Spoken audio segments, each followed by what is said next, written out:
Hello guys, இதான் நம்ம புதுசாக வாங்கியிருக்க செல்ஃபி ஸ்டிக்கு அன்பாக்சிங் பண்ண போகிறேன். இப்போது சார்ஜர் கேபிள் கொடுத்துருக்காங்க. அப்புறம் இந்த இதாங்க ஃப்ளிப்கார்ட்டில் தான் வாங்கினோம். நல்லா இருக்குது குவாலிட்டியாக. லைட்லாம் வேறு எரியுது. ப்ளூடூத் கனெக்ட்ங்க. இது ப்ளூடூத் கனெக்ட் பண்ணிக்கலாம்.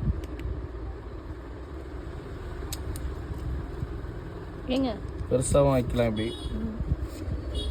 இதில் பெருசாகவும் வைக்கலாம். இதை வந்து தனியாகவும் எடுத்துக்கலாம். தனியாக வச்சு யூஸ் பண்ணி நம்ம ஸ்டிக்கு யூஸ் பண்ணிக்கலாம். நல்லா இருக்குது குவாலிட்டியாக. உங்களுக்கு யாருக்காவது வேணும்னா சொல்லுங்கள், நான் டிஎம் பண்ணுறேன். கமெண்ட் பண்ணுங்கள், நான் உங்களுக்கு டிஎம் பண்ணுறேன். நல்லா இருக்குது குவாலிட்டியாக.